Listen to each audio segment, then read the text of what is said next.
Hello, YouTube, and good morning to the Keto Forum, my Facebook peeps. Welcome to Coffee and Cream with Ryan J. Happy Friday. I just want to say this real quick that embrace the day. Have gratitude for the good things in your life that are happening right now. Your health.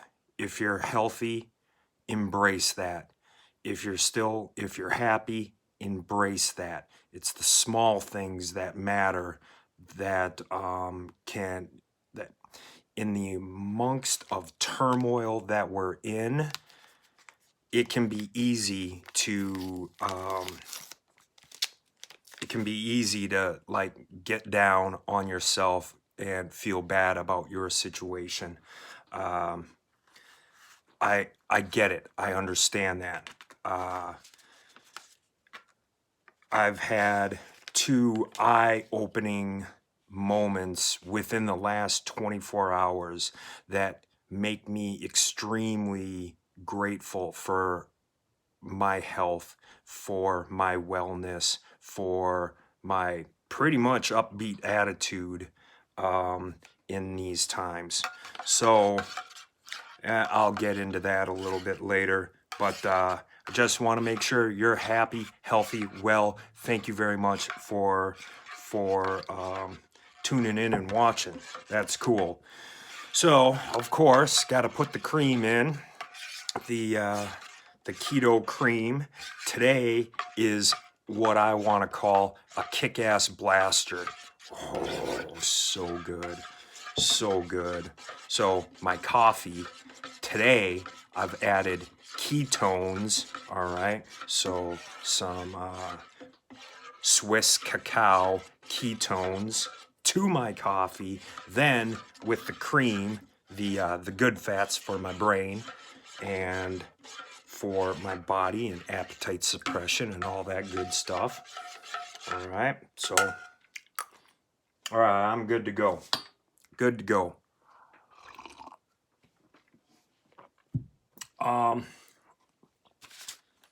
So being as, I'm going to bring you some value here first,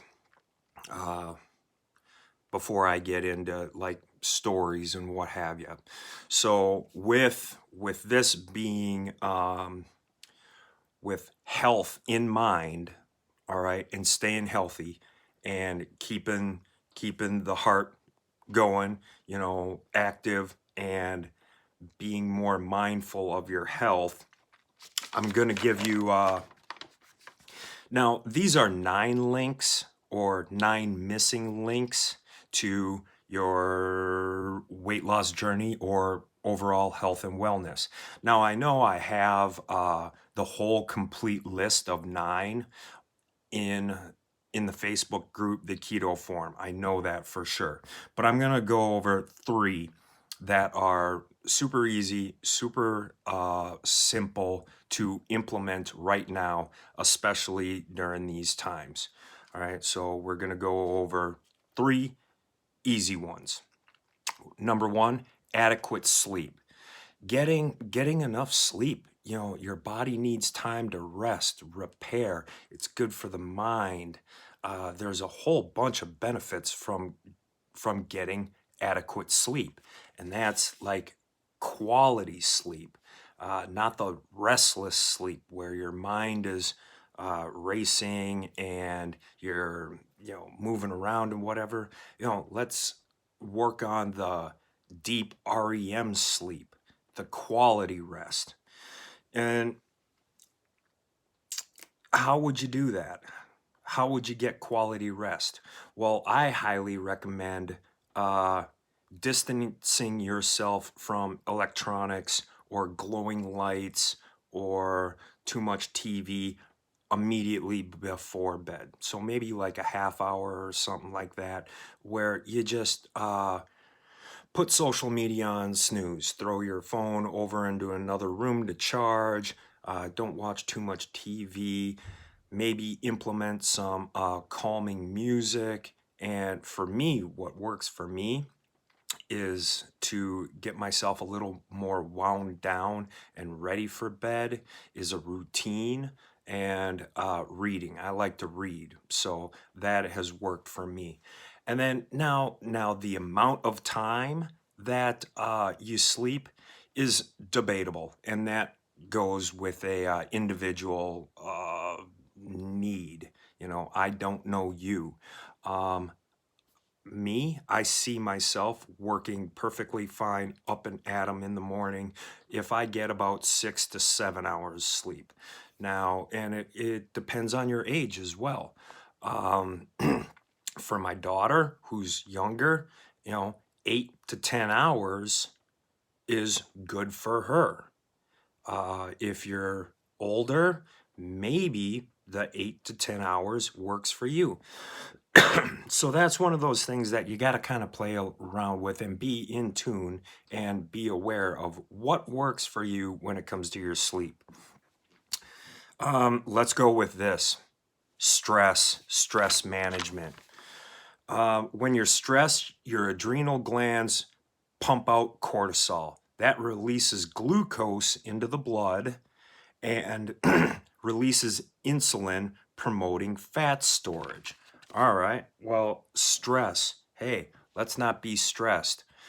Easier said than done. Easier said than done. So, what I personally do for my stress is I like to journal. I like to write things down. So rather than reacting in a moment, and if there are unkind things I want to say to somebody, I'll keep my mouth shut and then I'll just journal it out. Um, and that's dealing with like emotional stress. Another thing that I found is extremely beneficial in managing my stress is taking a walk or exercising. Um, doing push-ups during the day. Now, gyms in my town aren't quite open yet, and they won't be for, don't know. But there are things I can do at home to implement and still get exercise, like walks, like hiking, the push-ups, doing squats at home, sit-ups, dips for my triceps. There are things you can do at home. And actually, social media and IG and YouTube and my Facebook are cluttered with at-home workouts that you can do. So, people are stepping up and sharing information as to what to do when you can't go to your gym, or maybe you're just starting an exercise regimen, and at home is actually the best spot to do it. Because you might not need the heavy weights or the racks or all the fancy machines. You can improve your health and stay active at home. So that's part of stress management.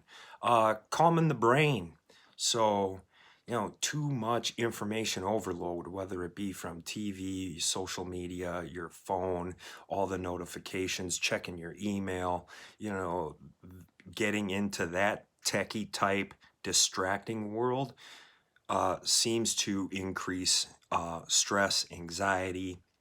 So if you can limit that and just be aware of your habits, that might reduce your stress greatly as well. Okay, let's get into reducing stress, and part of that would be strength training. Okay, that was one of them on the list here, one of the on the list of 9. And here's something else that I've implemented, and it seems to help with my health and wellness, and it's actually saved me a bunch of time, is intermittent fasting. So what that is eating all your calories in a certain mind or in a certain time frame throughout the day. So me personally, my time to eat is from 4 in the afternoon to about 8 at night. All right, so I'm giving myself 4 hours that I'm ingesting the bulk of my calories. So, well, why would you do that? Well, here's why I do it. I drink a lot of water, like probably 100 to 120 ounces, if not more, of water a day. And so that's keeping me hydrated. I'm peeing clear. That's a good indicator that you're doing it right.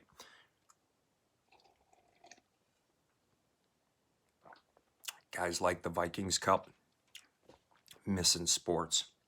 All right. Um,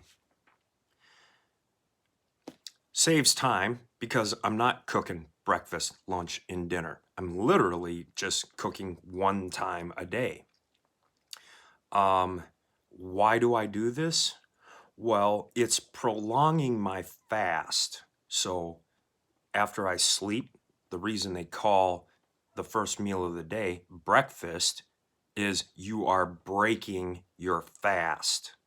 All right. The fast is when you go to sleep, you're not eating, and then while you're sleeping that 8 hours or whatever it is, your body is in a fasted state, meaning it's using your carbs, it's using the the fat and protein to synthesize and keep your heart pumping.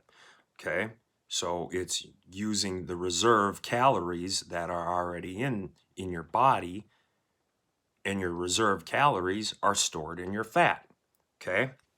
So your body is actually tapping into, once it's done burning all the sugars and the carbs and most of the proteins, then it switches to burning fat for the fuel.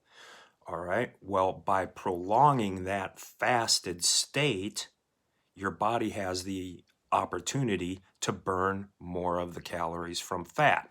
Hey, sounds good. Let's keep that going. I've implemented it, and it sounds tricky, but once you get into the routine of it, it's actually really, really beneficial. And I personally don't see myself going back to eating 3 or 4 meals a day. I mean, I'm happy. I still have energy. I can go to the gym when open and work out in a fasted state and still have energy. Yeah, so that's me. So, something to look into, intermittent fasting. All right, so what did we go through here today? Stress management, we talked about sleep, we talked about intermittent fasting. All right, so that's all I'm going to give for information on, you know, quick tips on health and wellness and weight loss. Um, and that's the value portion of it. Now, the conversation portion of it. Mm. And if you'd like the list of those 9, they're in the Facebook group, the Keto Forum. Send me a DM. I'll make sure you find them or get them. The last 24 hours, I was informed that 6 members of my family have tested positive. Great. Then, literally, probably about 45 minutes before going live, I got a phone call from another family member that one of my loved ones has been battling an infection for the last month and a half or something like that. And it has to do with the spine. So it's a spinal infection kind of thing, which is kind of scary. So within the last couple, 2 or 3 days, she's had rods put in her back. So ouch. But I'm familiar with rods in your back. Not that I have them, but my daughter has rods in her back. So I'm familiar with how that goes, and it's a long recoup process, and it's painful, and you know, yeah. But that's not the scary part. Here's the scary part. She's been flown to a university hospital where she's been diagnosed with 3 holes in her heart, and the infection has gotten into the heart and is eating itself through the holes from the inside out. So that's kind of a grim and scary situation. So prayers go out to her for sure. And that brings me back to the beginning of this segment of Coffee and Cream with Ryan J. Is that be grateful if you're healthy. Be grateful and have gratitude if you do not know anybody that has been tested positive or, God forbid, have lost someone during these times. If you have, my heartstrings go out to you. Of course. Of course they do. It's an interesting time for everybody, so that's what I got. I hope I brought value out of this. Thank you very much for watching, paying attention. If you ever need anything from me or from this channel, please reach out to me if you have questions or comments or anything like that.